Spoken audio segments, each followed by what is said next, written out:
Qu'on revienne sur le franc CFA.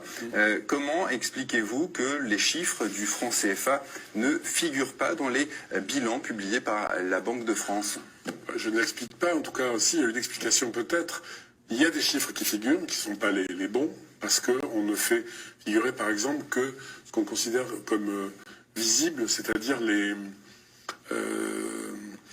comptes d'opération. Les comptes d'opération contiennent, à la Banque de France, ça s'appelle les comptes d'opération, ils contiennent le prélèvement que la France fait sur les exportations en dollars.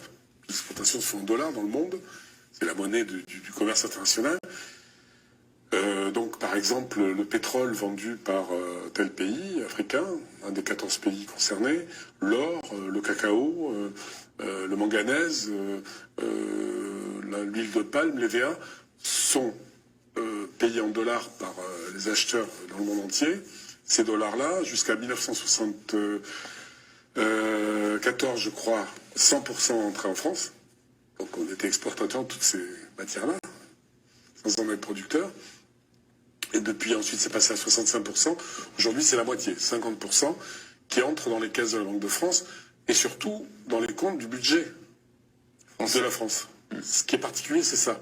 Même au temps de la zone sterling, chez les Anglais, ça existait chez les Anglais. Ils ont arrêté tout ça, il y a longtemps. Parce que c'est une ingérence dans la vie des pays, dans leur souveraineté.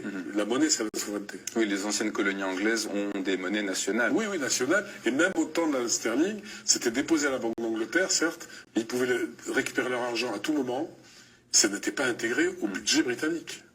Et c'est ce que vous dites, François Mattei, il existe 17 milliards d'euros de devises retenues en France, alors que ces milliards devraient être gérés dans les banques centrales africaines. Absolument, et puis à la disposition, parce que ça représente, au regard du budget français, peut-être pas énormément, mais d'abord, c'est de l'argent qui est placé sur les marchés internationaux, donc la France a des revenus de cet argent-là, ensuite prêter aux Africains.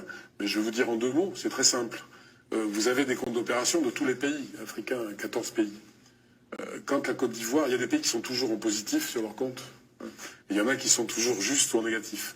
Alors, on prend sur l'argent de ceux qui sont positifs et qu'on détient pour prêter à ceux qui sont négatifs. Donc on prête l'argent des Africains aux Africains. C'est ça l'aide au développement. Il faut le savoir, parce que les Français ont le sentiment d'être pillés par les Africains, et qu'on aide les Africains et qu'ils ne se débrouillent pas. On leur prête leur propre argent.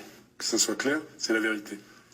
Vous citez François Mattei, d'ailleurs, les propos, pour rester 2 secondes sur le sujet, les propos d'un ancien directeur d'une banque centrale africaine. Il déclare « La France est un nain économique en Europe sans la maîtrise de ce franc CFA ». Donc c'est assez parlant. C'est assez parlant et c'est sans doute vrai, parce que il faut rappeler que le franc CFA était...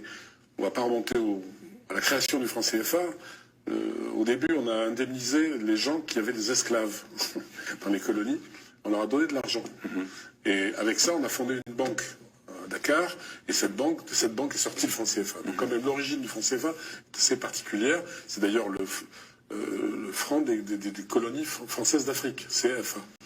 Bon, après, on a dit de la communauté financière africaine, parce que c'est aussi beaucoup plus joli, avec les sémantiques compte en politique. Mais en tout cas, De Gaulle, lui, il a maintenu ces choses-là. Pourquoi? Parce qu'après la guerre, la France était exsangue, après l'occupation allemande. Elle était exsangue. Donc il s'est appuyé pendant la guerre et après la guerre sur l'Afrique. C'était ce qu'on avait de plus fort, avec des matières premières pas chères. Avec le franc CFA, vous avez pratiquement gratuite. Donc ça a été le fondement du redressement français. Il faut le savoir, ça a participé au redressement français très fortement, très fortement. Donc si on le perd, avec tout ce que ça comporte, je vais donner un exemple. Quand il y a un pays comme le Nigeria qui a une monnaie qui fluctue, il y a beaucoup de compagnies d'aviation qui s'en sont retirées parce que leurs dividendes avaient fondu. C'est-à-dire leurs bénéfices qui étaient au Nigeria se retrouvaient à zéro.